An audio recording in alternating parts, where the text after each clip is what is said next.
Big Blue Nation, welcome back to another episode of the Bluegrass Breakdown.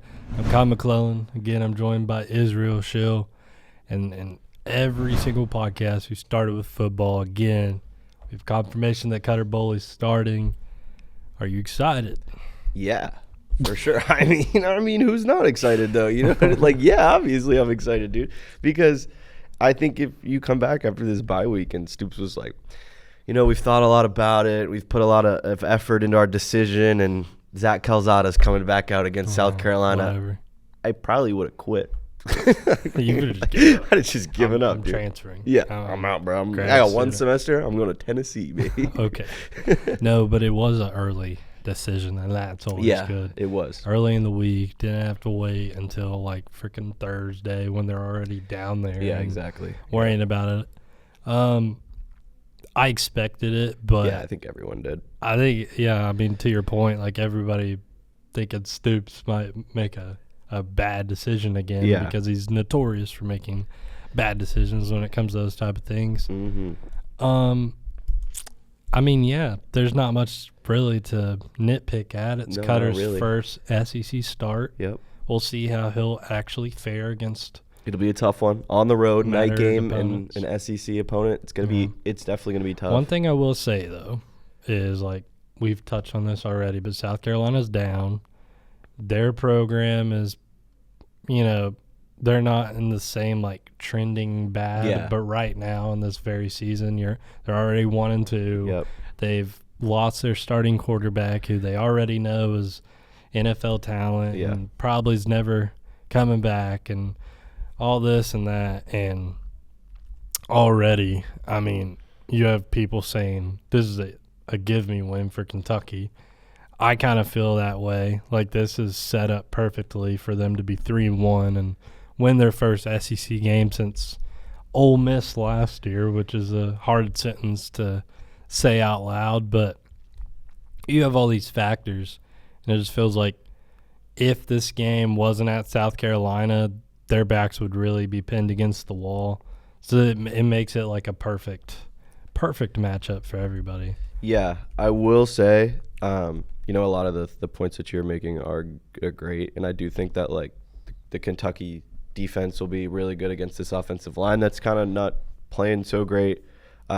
Saying that, in South Carolina's loss against Missouri, the man, the myth, the legend did play. Lenora Sellers did play. Oh, did he? He did play. I don't know ball. He did play in full. I have no idea. No, you're good. So see, he played in full, 18 for 28, 302 yards, and 2 touchdowns. So okay, now I'm so curious because I feel like an idiot now, but the last time I looked at a report was before this weekend, and he was in concussion protocol. Yeah, I don't know what Isn't happened that because I was 2 also weeks minimum? I thought so too. But here, the CBS article says, let's see, there was some uncertainty, but Shane Beamer remained optimistic. Sellers was listed as questionable, was upgraded to probable on Thursday, and was listed good to go for Saturday against. Well, I guess it wasn't that bad then. I guess so. Okay, it looked worse.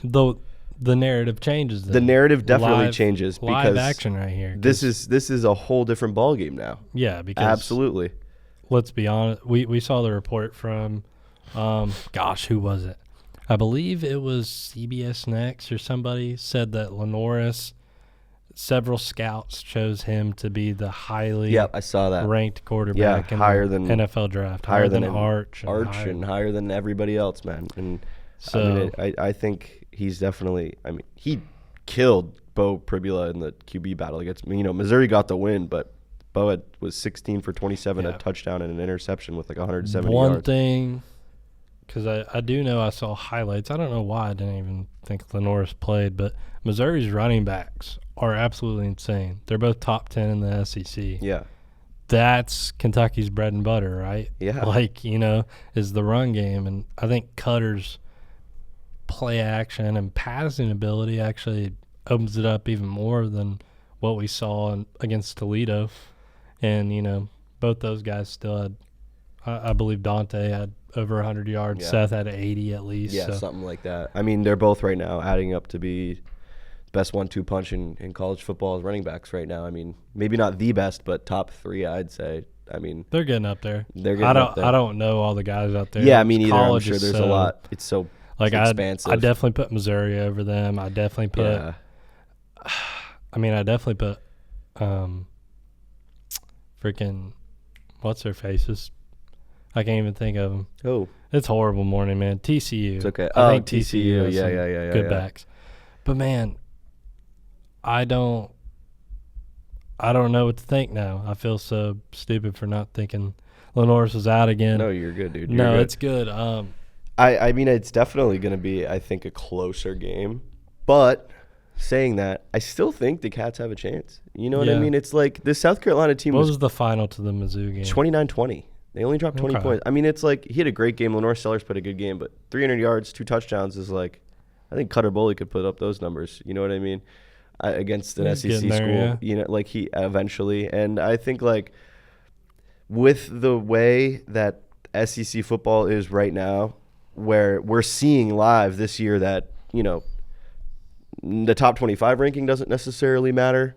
And, you know, the SEC ranking doesn't necessarily matter because we got guys going in, you know, and beating the hell out of other schools who are ranked much lower than them, and vice versa. South Carolina went unranked after losing to Vandy, right? Yeah, they were number 11 and then dropped unranked after losing to Vandy, and then just lost to 23 Mizzou. So it's totally, I think, like, I can't think of the right word to say, but it's like it's fluctuated every week. Yeah, it's like there's no definite way that you can predict. I think these SEC if you're not in the top 10, I mean, it doesn't really matter. And even, you know, we saw Georgia, Tennessee. Mm-hmm. That's an area where Tennessee could have been top 8, you know, if they Georgia beat could have dropped all the way down to 18 or whatever, you know. So I mean, it's hard to tell. Well, more football news. Now that I don't want to beat the dead horse. We just got to see what Cutter does. Yeah, of course. I mean, we'll talk Cutter definitely more as we see him. You can only do so much as we see him play. Yeah. But we got news yesterday, and I believe the full schedule releases today. But 3 permanent opponents for the next 4 years. You want to talk about that a little bit? Yeah. So Kentucky will be facing off against Tennessee, South Carolina, and Florida every year for the next 4 years. Historically, looking at these matchups, the last few years with Florida have been a toss-up. Tennessee has been pretty one-sided. South Carolina has been pretty one-sided as well. What's the all-time record? Yeah, so the all-time stat, it's not pretty. Kentucky against these 3 recurring opponents all-time is 55, 155, and 9. So wow. So Kentucky's not necessarily, you know, historically strong. Is it 155? 155 losses. I thought it was 55-55. No, it's 55. No, that's insane. 155. Let me double check on this story that was wrote. Why do I always like think 55, 155, and 9? I mean, I always think the Tennessee games are good though. They're always good games, but Kentucky don't win. Never wins them. Kentucky don't win. They're like Brown Steelers, and it's just always it's close. Like, wow, it's a great game, but Steelers win again. You know what I mean? Oh wow. Yeah, so it's not pretty when you look at those numbers, and obviously, I think Kentucky fans probably wanted like Vanderbilt, Tennessee. You know what I mean? Somebody else. I like Florida. I like Florida. That's a rivalry now. I think Tennessee and Florida make a lot of sense, but I do think Vandy or Mississippi State over South Carolina would have made more sense for rivalries reasons. I do think UK and Mississippi State kind of had that boiled blood animosity matchups every year. You know, like they played every season. Yeah, but I mean, when you're at the bottom of the SEC, I guess everyone feels like a loss. But like, I guess. Plus, could you imagine Kentucky, Vandy, and Mississippi State are the 3 recurring, and it's just like the 16, 17, and 18 seeds or whatever in the conference going at it every year. I mean, yeah, that's realistic. I mean, that's probably why they didn't do it. Yeah, it's probably why they didn't do it. They don't want the bottom feeders to feed out, and they know Florida and Tennessee are probably worst case scenario going to be in the middle of the pack instead of at the top. If not, so hey, Tennessee's looking good this year. I like them, man. I like Tennessee this year. Shout out Joey. Joey. If they beat Georgia, like despite his picks, bro, Joey on a Heisman season. If they beat Georgia, that's what I'm saying. I mean, I hate to talk about a Tennessee quarterback in a in a positive manner. But, man, obviously John Mateer is the best quarterback in football. He's the best right now. And then he's going to get Heisman for sure. Boy at Indiana is throwing ropes. And then Indiana looking good this year, bro. That Illinois win was crazy. Yeah. And then low-key, you have Joey. There's a few quarterbacks. Put him in the pool at number 3 with Lenoris. Garrett Nussmeier is looking good this year. Drew Aller, but Penn State is just like their own exception, I feel like. Penn State That's how I feel about Notre Dame, too. Yeah, it's just Penn State. You know what I mean? But anyway. How do you feel about these matchups, though? Do you think that, out of the next 4 years, these three, so what, that's 12 matchups over the next 4 years against these schools, how many of them are we winning? Well, 4 years is 4 years. So, very different in 4 years. Look very this different. year, we know the layout. Florida's beatable. Vandy is probably a loss. It would be considered an upset if Kentucky beat them. Yep. And then Tennessee is probably a guaranteed every loss. SEC win right now would be an upset for Kentucky if they win. Then Tennessee's a guaranteed loss. I'd say so. So, this year we have the layout for it. Next 4 years, Stoops may not be the coach. Matt Panetowski could be the next Tim Tebow. Yeah, man. There's so many things that could happen. For sure. But do you think they go? You think they go 6-6? Especially looking at the historically 55, 155, and 9. I'll split it down the line. You split it down? I think they can at least get out of those 12 games that we know are happening for the next 4 years. I think they could get at least 4. Yeah, I think 4 is kind of. And I'll highball it at 7. Yeah, I think that's because safe. Those are good teams. Florida's always going to be ranked. Tennessee's always going to be a top school. Yeah, South Carolina's on the way up right now, I think. I believe in it. Yeah, I do too. Should we break into more in-depth predictions, South Carolina, or do you want to touch on some basketball first? We'll do South Carolina predictions real quick. Yeah. Now that Lenoris is playing, I had no idea. I know. It's a whole different ball game. Because, dude, actually, it was Friday and concussion protocol. Yeah. And I don't know how college and NFL works. I thought it was 2 weeks. I thought NFL, you have to be reevaluated after 2 weeks. Yeah. And so that's just what I assumed. Different. But, oh, well, whatever. Whatever. If Lenoris is good to go and going against Kentucky, man, it leaves room for Kentucky to be scraping against the nail. But their offensive line just isn't good. And I think Kentucky has the edge there, especially with their own offensive line and their defensive line pressuring against it. I'm going to just say 27-24 Kentucky. Okay. And be optimistic. Yeah. I'll be there. So hopefully I want to watch a good football game. I want to see some back and forth action. Yeah. I'm going 27-24. I'm on a very similar train as you there. I woke up this morning and, I remember last week we talked about last week. We were like, oh, man, Lenoris Seller's not playing. Kentucky could win this game. I woke up this morning and I saw that he played this weekend. And instantly I was like, I'm going to have to change up on what I said last week. But I'm not. I'm not changing up. Cats are going to win. Boom. I love it. Give me 24-21. Kentucky wins. 24-21. It's going to be a close one. Okay. Give me the Cats. Give me the Cats. I like it. It feels to me, I'll make fun of the Ravens because I love making fun of the Ravens. Yeah, well, you're a Browns fan, so. It feels like we're going to be watching what happened with Lions in Baltimore. Yeah. Going to have that really good quarterback, and on the other side, and he's doing his job. Lenoris is going to do his thing, but it ain't Cutter Boley. It ain't Jared Goff. You know what I mean? All right, dude. We'll have the discussion. Jared Goff deserves an MVP award. At least one. For this year? Bro. No, I'm kidding. He should have had it last season. Well, he only had 200 yards and a tutty. I think David Montgomery and Gibbs, Sonic and Knuckles. Yeah, they had 4 touchdowns, I believe. 280-something yards between the two of them or something like that. Demo came alive. Sorry. Yeah. We got to branch out of Kentucky sometime. I wish that we, every once in a while we could talk a little NFL, a little NBA. NBA, we will definitely get into when the basketball season starts, but NFL, here we go. Adafe Owe. He had a sack last night. Oh, yeah. Hey, so there you go. Shout out Adafe. Owe's brother, man.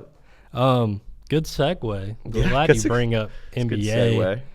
because my heart broke yesterday.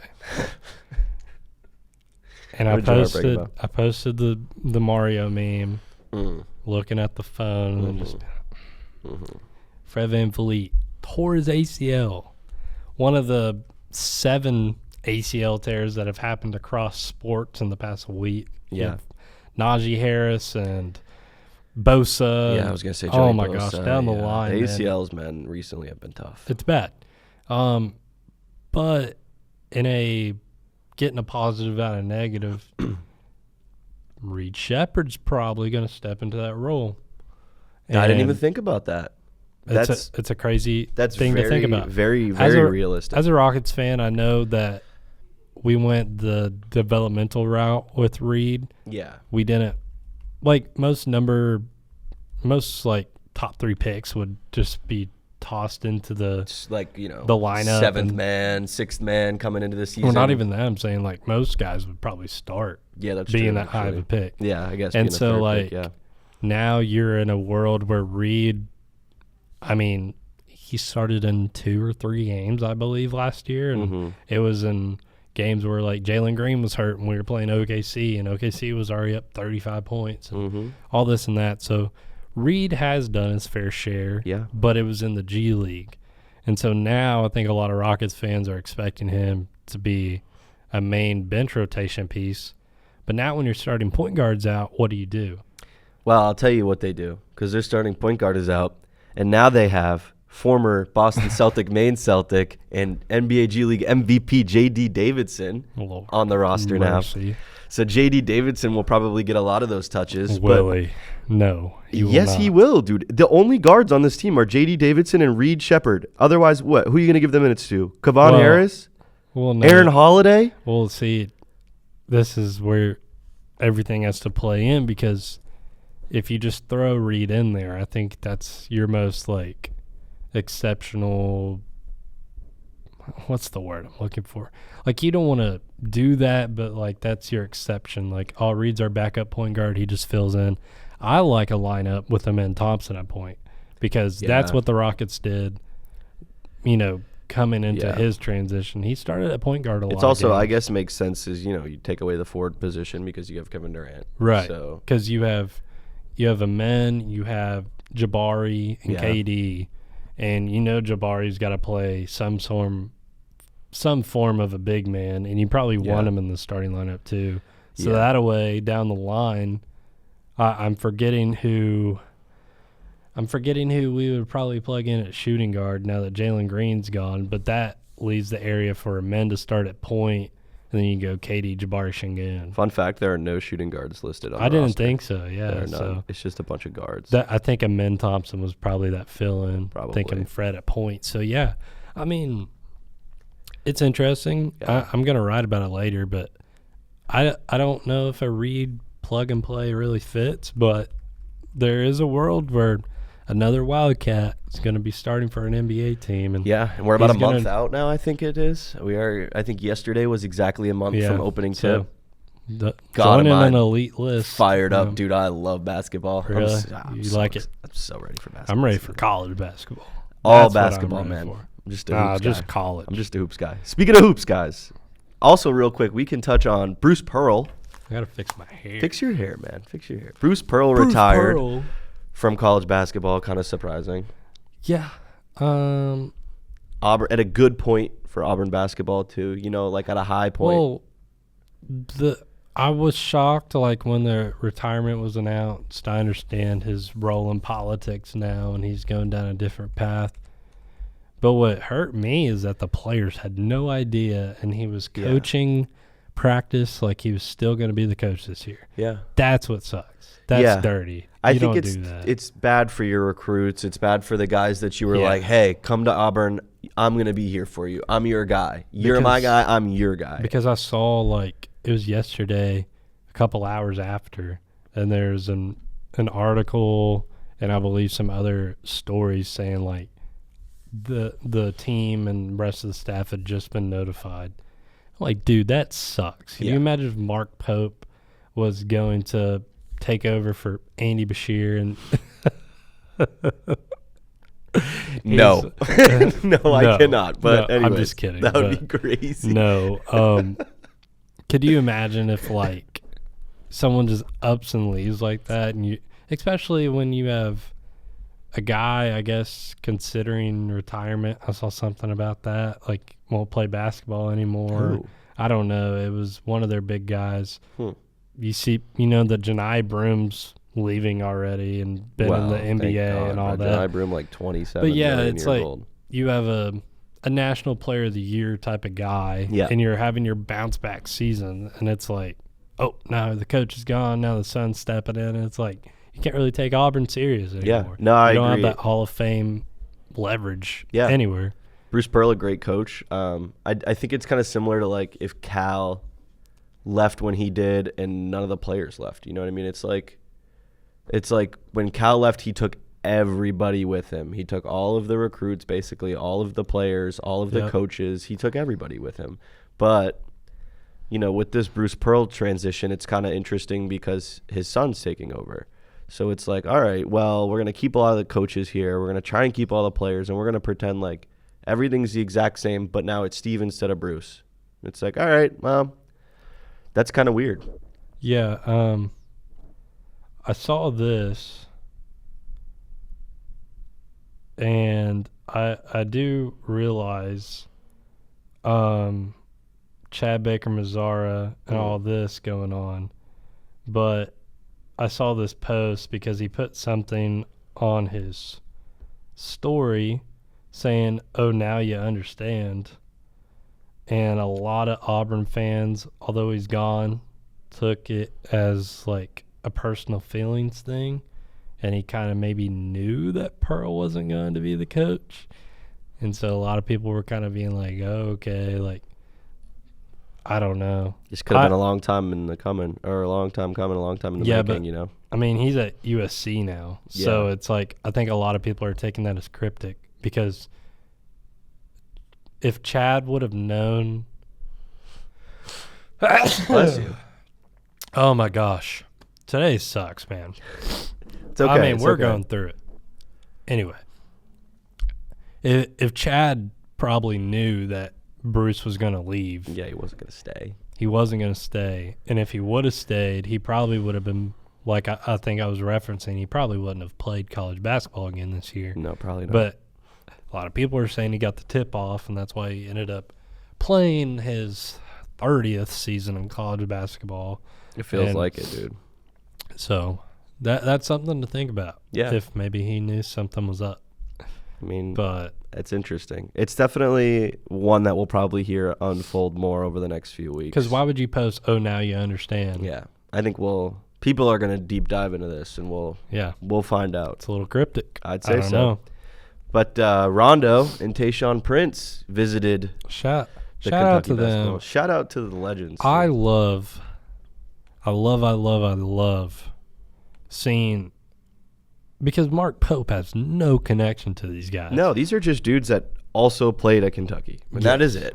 And, like, he has nothing to do with their development at Kentucky or their professional careers. But them being Wildcats is, like, all that matters. Yeah, basically. And you know what? Mark Pope's done an exceptional job of actually making people care about the culture as entire. And you have Tayshaun, Rondo now.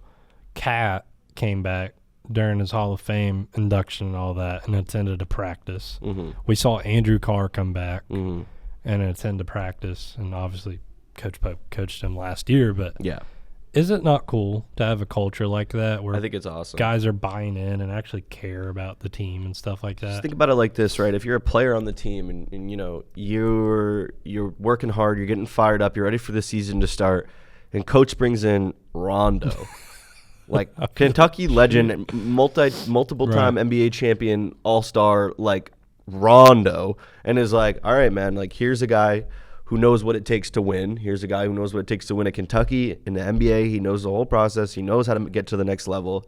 So just like listen, you know. And I think it's really important and really cool for him to be bringing in guys and just like spreading that knowledge, and just sharing that with the guys. Because I mean, why come to Kentucky if you're not going to get the perks of being at Kentucky? Well, think about all this too. You had the whole La Familia stretch where I'm thinking mind of Jalen Lowe right now. You know you're the point guard. Yep. You know you're going to be playmaking, and you have the opportunity to go against Archie Goodwin, Andrew and Aaron Harrison. I don't believe Rondo probably did any live reps or nothing like that, but they're there and coaching you. Yeah. You have 4 of the best college guards in the past 2 decades. Especially because you know Kentucky is the guard school. Yeah. So when you're coming into Kentucky as the guard, that was such a stupid. I was like, are we for real, Louisville? Michael Choice, point guard you. Yeah, point guard you. I'm like, point guard you. You guys were looking at the point guards that have been drafted out of Kentucky in the last 10 years? Dude, it's been like 15. 5 years. Even, yeah. So, I mean, no, I do think, though, that, keeping the momentum that Cal kind of built with the, point guard you even, just like guys coming here to work with the, with point guards who have done such amazing things in basketball. Yeah. So I think having these resources open to them is going to keep helping them get more motivated and keep building off these things. Fair.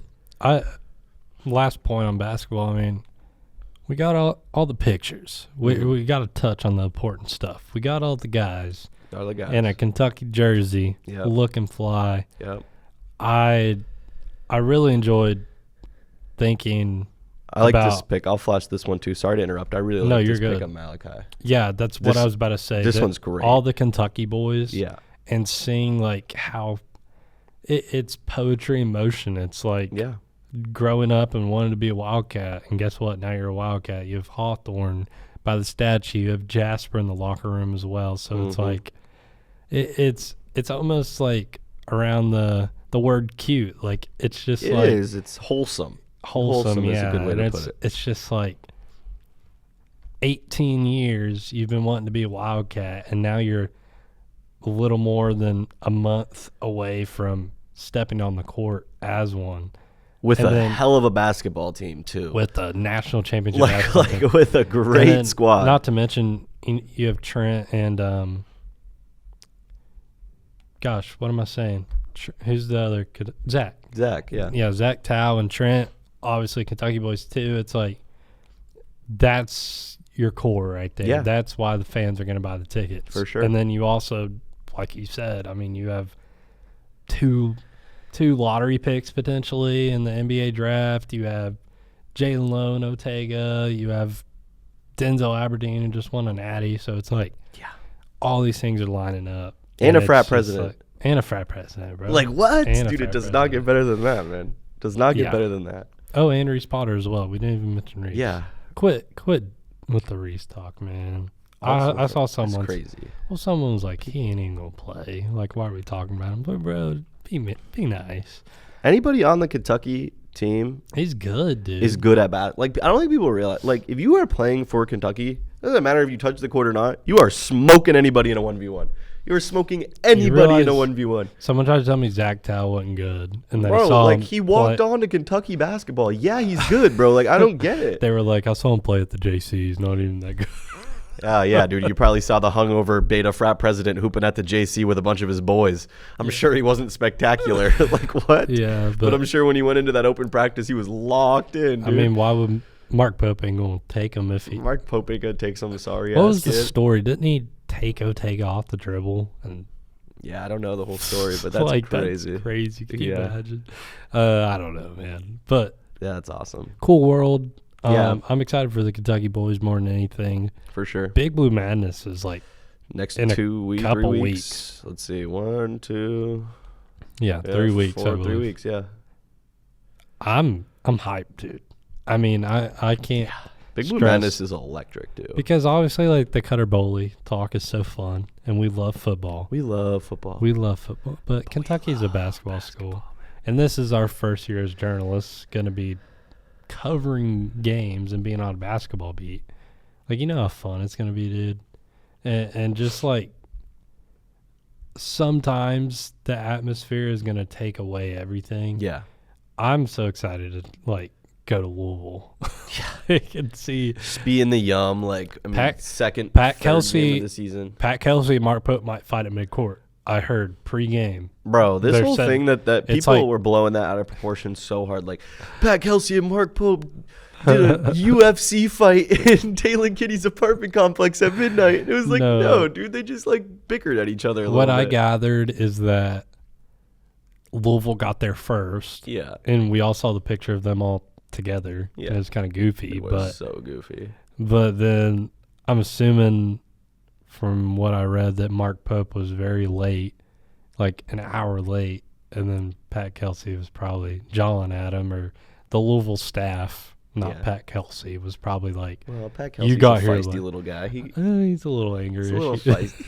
It's a little feisty. He could definitely be barking a little bit. They were probably like, yeah, you got here late. That's why it's our recruit. And then everyone's, he's going to, he's going to Kansas, dude. Yeah, that's what I'm saying. Like, bro, he's going to Duke. No, it's fine. But that was funny. I guess we'll see. I heard boxing fight, like, before the game. Like, it's scheduled. They got to go. I mean, Jake Paul, Floyd Mayweather. Give me the 7'7" reach of Mark Pope over 5'6" Pat Kelsey. Everyone was. I saw WT posted it. I saw. I think Barstool, Kentucky, even posted it. But it was that's lit. Mark Pope had him in the chokehold from the fight from last year. Yes, and it's like awesome. That 1 millisecond of a screenshot where he's totally not choking out Pat Kelsey, but it looks like it. Looks like it. It's so Dude, awesome. That's awesome. And hey, who knows, man? Mark Pope's about it. He seems nice, but don't mess with him. Don't mess with his recruits. Yes, he's going to do that. He gets upset because freaking he's talking to guys in the 2030 class already. He's locked in, bro. He's so locked in. I wish. This is what we need Stoops on. Huh? We need Stoops on this type of locked in level, dude. Hey, I mean, that 2026 class. It looks good. Yeah. I don't know. I don't even know how much 2027 they've done though. From what I've covered so far. Is Matt 2027 or is he 2027? No, Matt's next year. Oh, okay. Yeah, but you have like I know some of the guys I've talked to. You got like Davis McCray. I'm looking at a receiver, and then these are all names. Ben Duncombe. I mean, it's a good class. Yeah. It really is. They have a lot of guys that can make an impact. I don't even like I'm saying though. Like, I covered a lot of the transfer stuff over the summer, and I don't remember ever seeing a 27. I do remember seeing a 0-star recruit, though. That's insane. They know something we don't. I guess, man. I guess so. I guess. That's the Zach Towle, the football team there. Yeah, for real. For real. All right. Any touching points before we wrap it up? I know. I can't think of anything. Life's crazy right now, dude. It's crazy right now. I got to go to Speedway after this for get your wallet undisclosed reason. No, don't say that. Bro. You're going to stress my mom out. Oh, it's all right. It's there. It's there. It's there. It's okay, Mom. Don't worry, I Mom. got my wallet. Don't worry, it's Mom. Fine. My dad, too. My dad's going to be like, okay. I'm going to get a text after they watch and be like, dude, you lost your wallet. Good thing this comes out a day later. Yeah, you got to be careful, dude. What are you doing with your wallet, man? And then I got to go get my car fixed because we're going to South Carolina. This is the stuff they don't see. This is behind the scenes stuff. Yes, dude, yes. They give me hell for not knowing ball. And then yes, for not knowing Lenoris is playing this weekend. And dude's just trying to get his damn wallet back. Well, That's all he needs. Listen, I will be honest. Saturday, I wasn't doing crap. I watched the Oklahoma-Auburn game, and I was so dialed in on that. Wow. We'll touch on Auburn because I do know Kentucky has them coming up. Auburn sucks. Yeah. Jackson Arnold sucks. That's a game Kentucky can win. We will break that down more when it comes up, but I do remember us saying that, Auburn upset watch at the beginning of the year, and people were commenting, that won't be an upset. Auburn sucks this year, blah, blah, blah, blah, blah. Right now they got more wins than us, right? Are they 2-1? No. Oh, well, I guess it's the same wins than us, actually, so. Yeah. Same record. So we'll see. We'll see how it goes. Auburn's there's a lot of time left. A lot of time left. They ain't Oklahoma. But yeah, guys, thanks for watching and listening. We've been yapping today. We have been. I've been sick. I'm all over the place. But we appreciate it as always. I'm traveling to South Carolina. I'll be at the game. this guy over here is going to be at the Georgia game. Yes, sir. So we will have KY Insider on the spot. KY Insider's going to be on the spot for the next 2 and away then games. Texas after that. And then Texas at home, man. baby. Yes, sir. It's going to be hype. It's going to be a good one. Can they beat Texas? No. Hey, I just want to throw it out there. That's a later issue. Yeah, but thanks for watching and listening, guys. Make sure to check us out on everything. KY Insider on Facebook, Twitter, blah, blah, blah, blah. Literally every social platform. Just searching KY Insider. And make sure to check out our website as well. We covered the Bruce Pearl retirement yesterday. We covered the SEC schedule yesterday. We got the news coming out. It's rolling out. Everything that you guys want to know, we're there. We're on it. That's what I'm saying. Before your other favorite publication, probably not. Listen, Jack Pilgrim's quick, bro. Jack Pilgrim's quick. We got to give it to Jack. We got to give it to Jack. I know, but thanks again, guys, and we'll see you next Wednesday. Oh, my gosh. See you next Wednesday. Make sure to tune in every Wednesday for new episodes. Yes, sir. And once again, I've been Kai McClelland. I'm Israel Schill. And we'll see you next week.